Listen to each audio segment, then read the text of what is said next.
এক দল যাবে আরেক দল আসবে, তার সাথে পোশাক পরিবর্তন হবে, এইটার সাথে আমি কোনোভাবেই সহমত পোষণ করছি না। পোশাক পরিবর্তনের খুব একটা দরকার ছিল না। যেমন রাজনৈতিক দল আইসা তাদেরকে নিজেদের লোক বানায় ফেলাইছে। আমরা যদি পরিবর্তন ঠিক মতো না হই তাহলে পোশাক দিয়ে আমরা কি করব? তো পার্সোনালি এটা আমার মতামত হচ্ছে কালারটা আর একটু বেটার হতে পারতো। এই কালারটা হয়তো বা আমরা এক্সপেক্ট করি না, বা এই কালারটা ওইভাবে ড্রেসের কোডিং মানে কালার সেন্সের সাথে হয়তো বা ওই রকম অর্থবহ বা যৌক্তিক আমার কাছে মনে হয় নাই। আমার কাছে মনে হয় পোশাক পরিবর্তনের চাইতে নৈতিক মূল্যবোধের যে জায়গাটা আছে সেই জায়গাটার ক্ষেত্রে আমাদের বেশি ফোকাস করা উচিত, বা আমাদের কি ধরনের আইন শৃঙ্খলা বা নিয়ম নীতিমালা আমরা প্রণয়ন করব সেই অনুযায়ী ওই দিকে আমাদের উন্নতি ঘটানো উচিত। এখানে ড্রেসের কালার সেই রকম একটা কোনো ইম্প্যাক্ট ফেলবে, কিন্তু এই কালারটা চেঞ্জ না হয়েও এই জিনিসগুলো মেনটেন করা যেতে পারতো বলে আমার কাছে মনে হয়। নৈতিক মূল্যবোধের জায়গাটাই এখানে সবচেয়ে বেশি গুরুত্বপূর্ণ।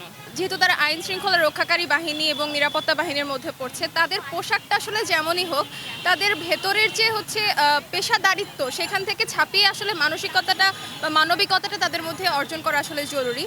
কারণ গত জুলাই বিপ্লবের প্রেক্ষিতে কিন্তু আসলে এই যে পরিবর্তনটা এটা আমরা দেখতে পাচ্ছি, এবং এই গত জুলাই বিপ্লবে আমরা যেটা দেখেছি যে পুলিশের যে হচ্ছে ছাত্রদের প্রতি তাদের যে হচ্ছে রিয়াকশন, এটা আসলে আমাদের কাছে মনে হয় যে পুলিশের ওপর থেকে, পুলিশ বাহিনীর ওপর থেকে আমাদের যে বিশ্বাস ভরসা সেটাই আসলে উঠে গেছে।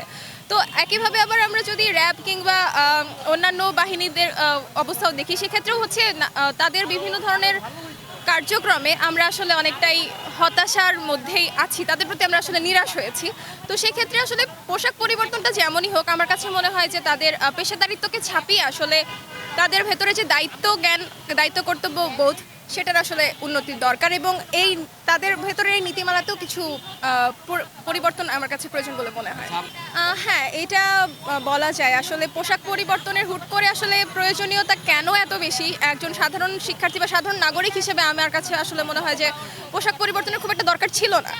পরিবর্তনের দরকার ছিল সেটা হচ্ছে নীতিমালার, এবং তাদের কাজ হচ্ছে আইন শৃঙ্খলা রক্ষা করা, নাগরিকের নিরাপত্তা প্রদান করা। এইটুকুতে তাদের যদি একটা থাকতো, যদি গুরুত্ব আরোপ করা হতো, আমার কাছে মনে হয় যে ভালো ছিল। পোশাকটা আসলে পোশাক একটা ইমেজ মেনটেন করে না, একটা ইমেজটা তো মেনটেন করতে হবে। তাদের পোশাকটা একটা খারাপ জিনিসের সাথে সম্পৃক্ত হয়ে গেছে, তারপরে লোগোটাও তো প্রবলি চেঞ্জ করা হয়েছে। তো ওই খারাপ ইমেজটা সরানোর জন্য এই কাজটা করা হয়েছে। আর হইতেছে আশেপাশে এখন তো রাস্তাঘাটে দেখাই হয় তাদের বিহেভিয়ারটা আগের থেকে আই গেস বেটার হয়েছে। তো তারা ইমেজটা মেনটেন করার চেষ্টা করতেছে, কিন্তু শুরুতে আসলে ইমেজটা মেনটেন করা ফার্স্ট ধাপ, এখনও অনেক কাজ বাকি। তো ওই কাজে যদি তারা বেশি ফোকাস দেয় তাহলে আই গেস পোশাকটা চেঞ্জ করে কিছু একটা লাভ হবে। আর ভবিষ্যতে যদি কোনো কাজে ফোকাস না দেয়, শেষ পর্যন্ত যদি আগে যা হয়েছে, যেমন রাজনৈতিক দল আইসা তাদেরকে নিজেদের লোক বানায় ফেলাইছে, যদি পরে আবার কোনো রাজনৈতিক দল এসে আবারও নিজেদের লোক বানায় ফেলায়, তাহলে পোশাক চেঞ্জ করেও কোনো লাভ হবে না, ডিপার্টমেন্ট চেঞ্জ করে লাভ হবে না, বা কাউরে বহিষ্কার করেও লাভ হবে না, নতুন কাউরে দিয়েও লাভ হবে না যদি আগের জিনিসগুলো থাকে। পোশাক চেঞ্জ করাটা ওই যেরকম বললাম, এটা ফার্স্ট ধাপ। যদি পরে দিয়ে যদি আবার কাজ ঠিক মতো না করে, তাহলে পোশাক চেঞ্জ করে লাভ হবে না। তারা ফার্স্ট ধাপটা নিয়েছে, একটা ইমেজ চেঞ্জ করার জন্য ট্রাই করতেছে, চেষ্টা করছে, চেষ্টার জন্য আই গেস কিছুটা তাদেরকে ক্রেডিট দেওয়া যায়, চেষ্টা করতেছে।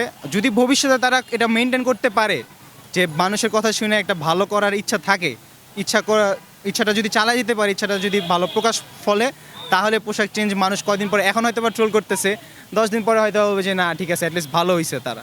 বাট আগের মতোই যদি আবারও নতুন রাজনৈতিক দল আসলে নতুন আবারও সেই কাজ করা শুরু করে, তাহলে লাভ নাই। তাহলে আজকেও ট্রোল করতেছে, 10 বছর পরেও ট্রোলই করবে। পোশাক পরিবর্তন, আগের পোশাকই ভালো ছিল, আর পরিবর্তন করে মানে আমাদের বাংলাদেশের টাকা পয়সা, অর্থ ব্যয় নষ্ট। আমরা নিজেরা যদি ভালো না হই তাহলে পোশাক পরিবর্তন করে তো লাভ নাই। আমরা নিজেরা যদি আগের থেকে ভালো হই, মেনটেনভাবে চলি, যদি মানুষের উপকার করতে পারি বা করি, তাইলে সেটাই ভালো হয়। এখন পোশাক তো উপকারে আসবে না। আগের পোশাক যথেষ্ট ছিল, মোটামুটি ভালোই ছিল। আমরা যদি পরিবর্তন ঠিক মতো না হই তাহলে পোশাক দিয়ে আমরা কী করব?